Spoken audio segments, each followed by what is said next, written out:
Welcome back to The Lost Legends. I'm Adam Jones, and today we're talking about November 5th, Guy Fawkes and the gunpowder plot.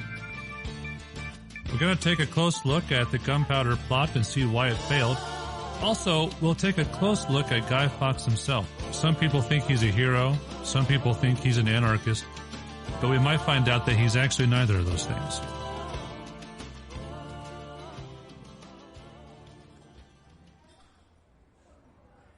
The gunpowder plot was a bold attempt to kill King James I of England by blowing him up, along with the rest of the House of Lords, and then to kidnap his 9-year-old daughter, put her on the throne, and convince her to order England to become Catholic once again. As you can tell, this is a very complicated plot, and as you probably know, it didn't work. Let's take a look at what went wrong, how this ridiculous plan failed, and also take a look at this person named Guy Fawkes, whose face is incredibly familiar to us, even though he's probably not.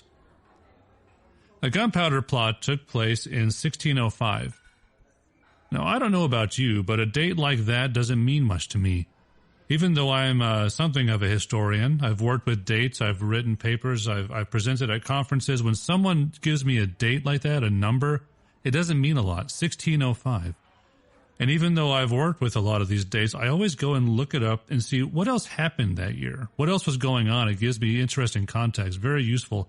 And in this case, let's take a look at what else was happening in the world and in England at 1605. For example, in 1605, this is when Miguel Cervantes published Don Quixote. The same year, Shakespeare published King Lear and Macbeth, or the Scottish play, to those of you who are superstitious and in theater. It might be helpful to know that Queen Elizabeth had only been dead for 2 years. But if you lived in England in 1605, you'd probably have fresh in your mind Queen Elizabeth's predecessor, even if you only knew of her by reputation. In fact, everyone's heard of her. You have heard of Elizabeth's predecessor, even if you don't realize it. Her name is Mary Tudor, or Mary the First. And you might be thinking right now, I don't know who that is. You're thinking to yourself, oh, I'm not a historian. How would I know who Mary Tudor is? Have you ever heard of children running into the bathroom, turning off the lights and saying, Bloody Mary, and then seeing if some ghostly apparition shows up in the mirror? Bloody Mary is Mary Tudor. She was the Queen of England, and she was an absolutely horrible person. Let's go back. We're going to have to step into the Wayback Machine a little bit more to get some context, and then you'll understand what was going on when Guy Fawkes tried to blow up Parliament. In 1534, England broke with the Catholic Church. The King of England, Henry VIII, wanted to get a divorce. I think a lot of you know this already. He was married to Catherine of Aragon. He didn't want to be married to Catherine of Aragon. He wanted to marry Anne Boleyn. But the Catholic Church said, we're not going to let you get a divorce.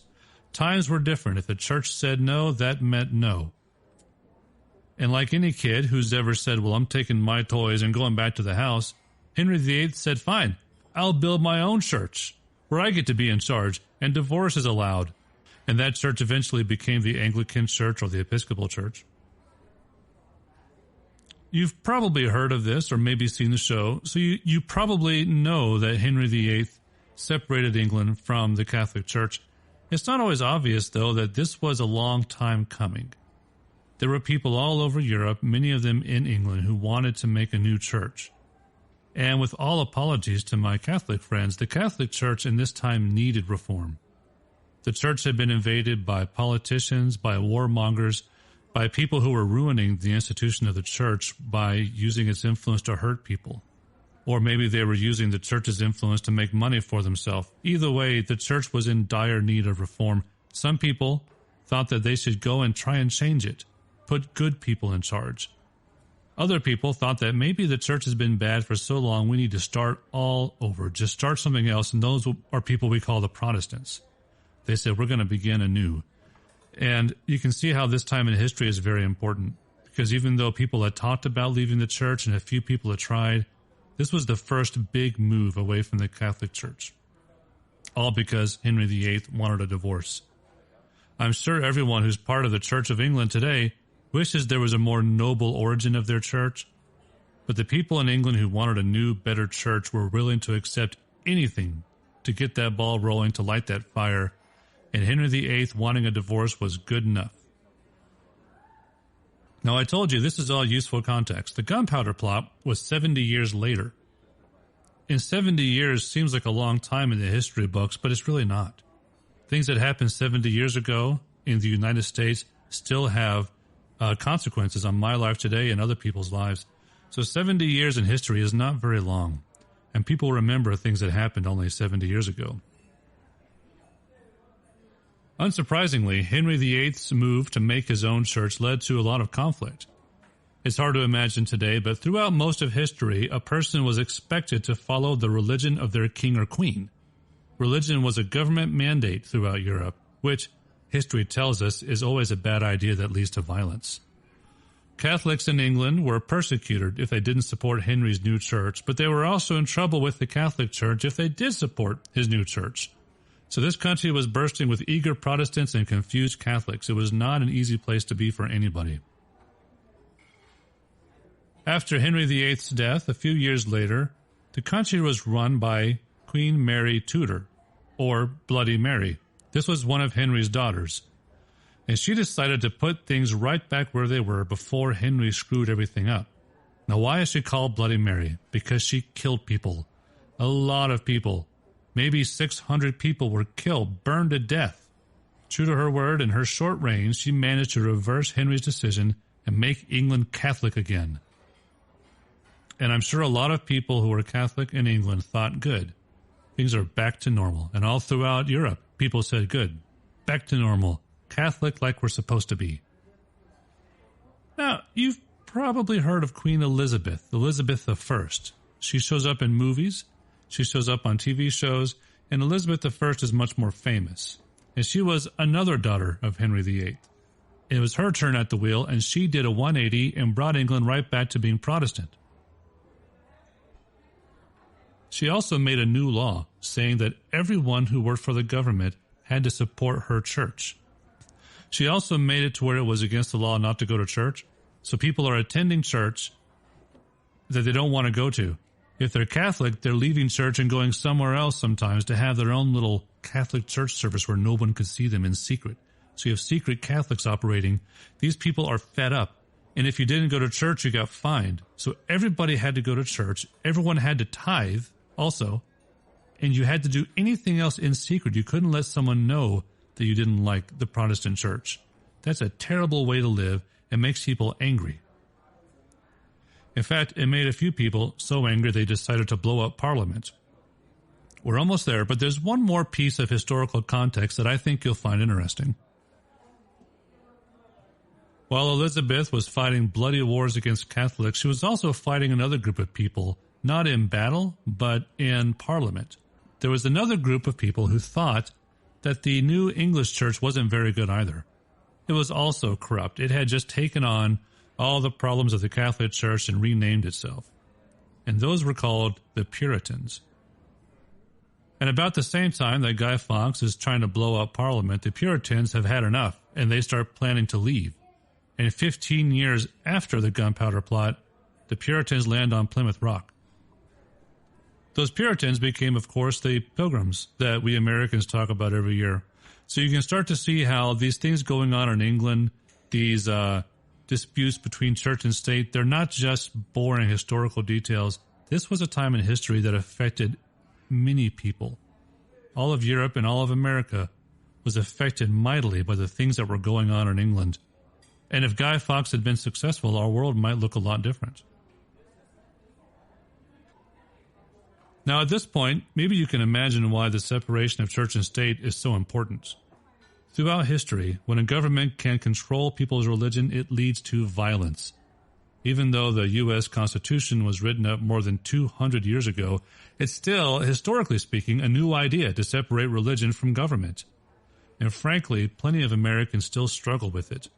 I think all of us have had a neighbor or a friend who only voted for a candidate that followed their own religious and philosophical beliefs. People still struggle with this. Queen Elizabeth's successor was James I, and now we're getting close to Guy Fawkes. James I is one of those strange people in history who became king of two different places at once. He was already the king of Scotland, where he's known as James VI, when he inherited England through a family tree that by now had become very complicated. And believe it or not, you've actually heard of King James. This may sound like just one more obscure ruler of England, but King James is famous for authorizing the Bible, a translation called the King James Bible. And maybe now you're seeing why that Bible was historically so interesting. This isn't the first non-Catholic Bible translation, not at all, but it certainly is the most impressive effort to demonstrate to the Catholic Church that England was going to do things their own way when it came to religion. So England's Catholics at this point have decided that they're not going to be Catholic again anytime soon unless they intervene. By this time, Guy Fawkes was well known to people as a soldier, someone who literally fought for the Catholic Church. He believed everyone should be Catholic, and he was willing to kill for it. Which is probably why a group of conspirators called him into their little conspiracy and believed he was just the right person for a very specific job. Now, these people had a grand idea that would have changed history. The conspirators of the gunpowder treason had purchased a basement near the House of Lords and were going to stuff it full of gunpowder barrels the night before the king would be there. James didn't come to England all that often. He didn't go to London all that often. So this had to be meticulously planned. On the evening of November 4th, Guy Fawkes sat down surrounded by 36 barrels of gunpowder and waited. When morning came, when the House of Lords arrived, his job was to light the fuse and run away as fast as he could. They had enough gunpowder to turn the House of Lords into a parking lot. And that meant killing Catholics, not just the Protestants, not just the king, but the Catholics. The people on their side were going to die too. And that tells you just how terrible these people are, that they don't mind killing people who are innocent, who are on their side. They don't care who they have to kill to get their way. So the conspirators of the gunpowder plot knew they couldn't save all the Catholics who were going to die, but they did try to save a few. And they sent a letter to one such person saying, "Don't go to Parliament on November 5th. And they said because Parliament will receive a terrible blow. It's obviously a little coded language. Parliament will receive a terrible blow. Now, fortunately for King James, this letter changed hands enough times that a lot of people read it and someone thought it sounded very suspicious. They weren't sure what to make of it, so they sent the letter straight to King James. And believe it or not, King James knew exactly what it meant. Congress shall receive a terrible blow. Those words weren't mysterious to him at all. King James saw right through it. Now you might wonder, how is that possible? Well, for one thing, King James knew people were trying to kill him. So he looked for conspiracy everywhere. He looked for assassins everywhere. But that's not all. King James had some experience with explosives used as assassination because someone tried to kill his father that way. The father of James I was a Scottish lord known as Lord Darnley. And one day Lord Darnley was the target of an unusual attack. 2 barrels of gunpowder were placed in a building he was visiting, and both barrels exploded while he was inside in an obvious attempt to collapse the building and kill him. But the building didn't collapse. Lord Darnley ran outside as soon as the explosion started, and someone met him outside and strangled him to death. Nobody knows why assassins tried to kill Lord Darnley. No one knows who sent them or what they were trying to gain. But we do know that when James I saw those words, Parliament will suffer a terrible blow, he must have thought of his father. James I was only a baby when his father was killed, and he must have lived his life in the shadow of that assassination. So it was very easy for him to see those words and understand someone might be trying to blow him up. So James I ordered his people to search the area, and it didn't take them long to find some guy underneath the House of Lords sitting with 36 barrels of gunpowder. That was Guy Fawkes. Guy Fawkes was obviously not prepared for being captured. When asked his name, he said, and I'm not kidding, John Johnson. He gave the name John Johnson as the dumbest sounding fake name in the history of anyone being caught doing something. I guess he had trouble thinking quickly, but he had plenty of time to think because James I had him tortured, and eventually, under torture, Guy Fawkes told everything.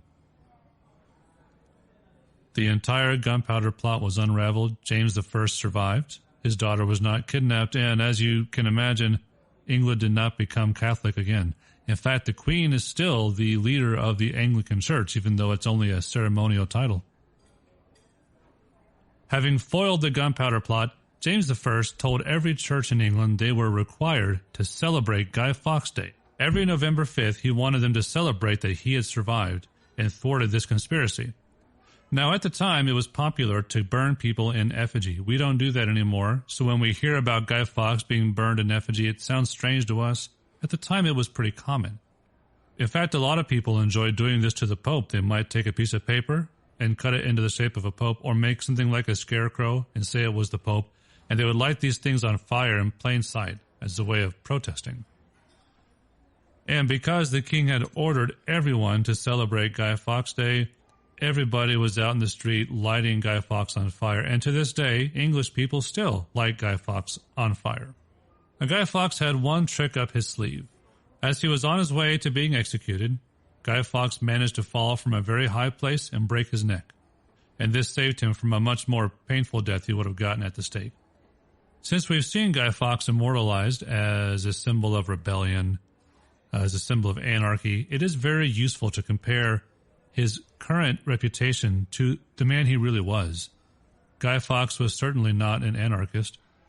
He was certainly not rebelling against authoritarianism. Guy Fawkes was a religious extremist. Guy Fawkes was a terrorist. Guy Fawkes didn't care how many people he had to kill to force everyone in England to follow his religion. To be fair, that wasn't an unusual point of view in the Middle Ages, but it's useful to see who he really was behind that mask. If we learn nothing else from Guy Fawkes, let's learn that our right to believe whatever we want not only allows us to practice our beliefs without fear of persecution, but it also leads to a lot less violence, a more peaceful world to live in. Thanks for listening. This is Adam Jones, and I'll be back soon with more Lost Legends. Until then, check out my website, authoradamjones.com, and check out my free book called, wait for it, The Lost Legends. It's free and it's a lot of fun. Until next time, this is Adam Jones with The Lost Legends.